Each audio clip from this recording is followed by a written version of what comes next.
ETF index mutual funds నేర్చుకుని stock మార్కెట్లో రాణించాలనుకుంటున్నారా? వెంటనే ఈ నెంబర్కి కాల్ చేయండి.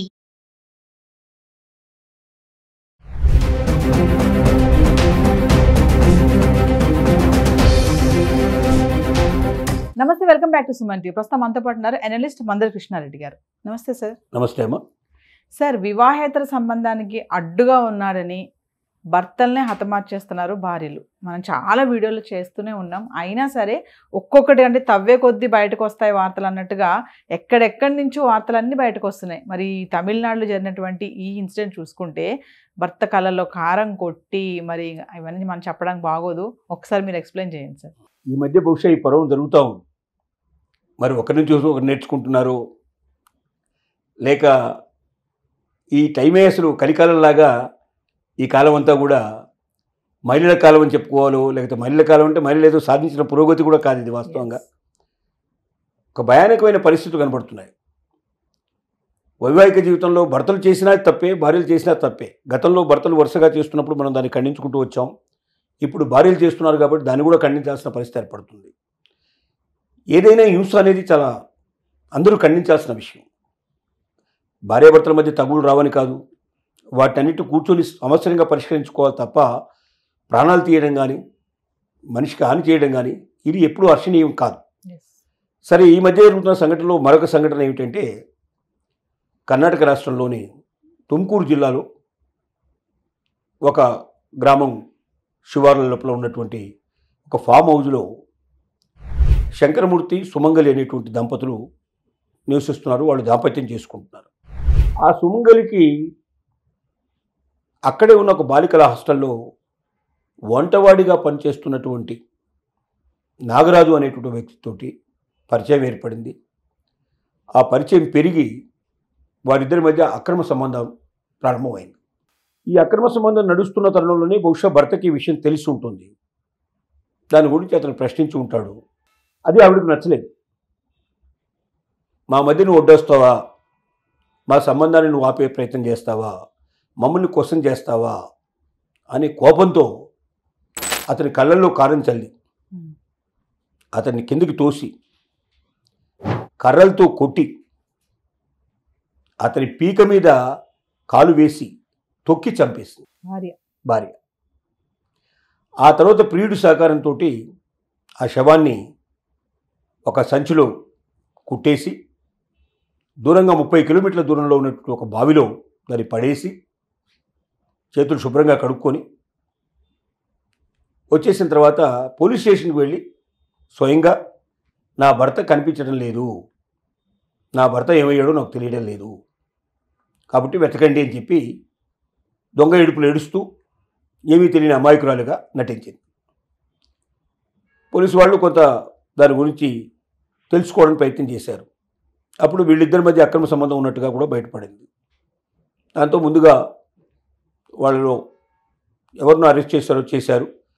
తమదైన రీతిలో పోలీసు ప్రయోగం చేయడం వల్ల వాస్తవాలు బయటకు వచ్చాయి. ఆ తర్వాత ఇద్దరిని అరెస్ట్ చేసి లోపల పడేశారు. కానీ ఈ సంఘటన మనకి ఏం తెలియజేస్తుంది?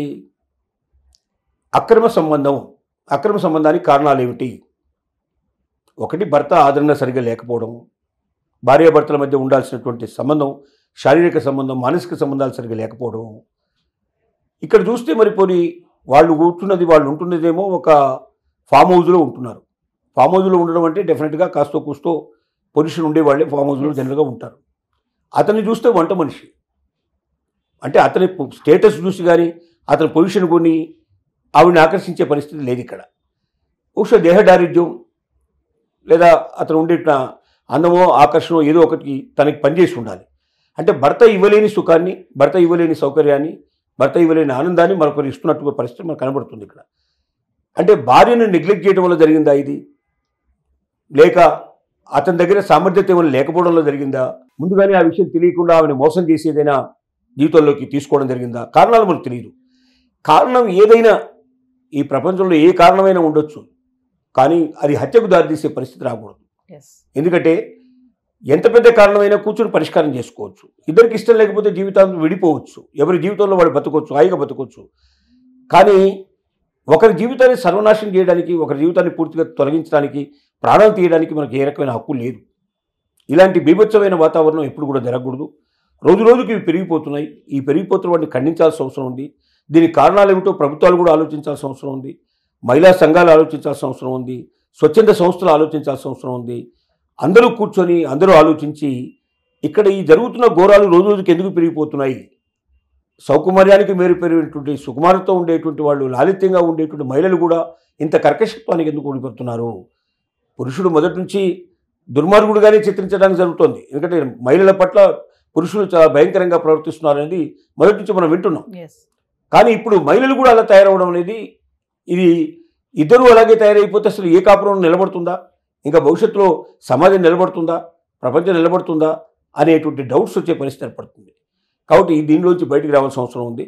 అందరూ కూర్చొని ఆలోచించి దీంట్లో ఎక్కడ జరుగుతుందో పొరపాటు తెలుసుకొని ఈ పొరపాటుకు మనం ఎక్కడైనా ఫుల్ స్టాప్ పెట్టకపోతే రోజు రోజుకి అత్యాచారాలు పెరిగిపోతాయి. ఏ రోజు పేపర్ చూసినా, ఏ రోజు టీవీ న్యూస్ చూసినా ఆ రోజు ఎంతమంది పోయారని చెప్పి చూడాల్సిన పరిస్థితి ఏర్పడుతుంది. మరి మహిళ పెళ్లి చేసుకోవాలంటేనే గజగజలాడేటువంటి పరిస్థితులు కూడా ఏర్పడే పరిస్థితులు, సిచ్యువేషన్స్ కనపడుతున్నాయి. ఇది మంచిది కాదు. దీనిలోంచి తొందరగా సమాజం బయటపడాలని మనం కోరుకుందాం. ఒకప్పుడు సార్ లవ్వర్స్ భయపడేవాళ్ళు, అబ్బాయిలు అదే పేరెంట్స్ చంపేస్తారు లవ్ చేస్తే, అట్లా ఇట్లా కులం అడ్డు వస్తుందని. కానీ ఇప్పుడు ఏంటంటే భర్తలు భయపడుతున్నారు. భయం ఏంటంటే కొంచెం జాగ్రత్తగా ఉంటున్నారు, ఎప్పుడు ఏం మాట్లాడితే ఎలా రివర్స్ అవుతారో ఏంటో అనేసి. ఇలాంటి సంఘటనలు చూస్తున్నారు కాబట్టి నిజంగా భయపడాల్సిన అవసరం అంటారా? డెఫినెట్గా రోజు ఈ సంఘటన జరుగుతూ ఉంటే ఒకరోజు కాదు కదా, ఇప్పుడు మనం దాదాపుగా నెలల తరబడి చూస్తున్నాం. ఆల్మోస్ట్ ఆల్ ప్రతిరోజు ఏదో ఒక సంఘటన జరుగుతూనే ఉంది.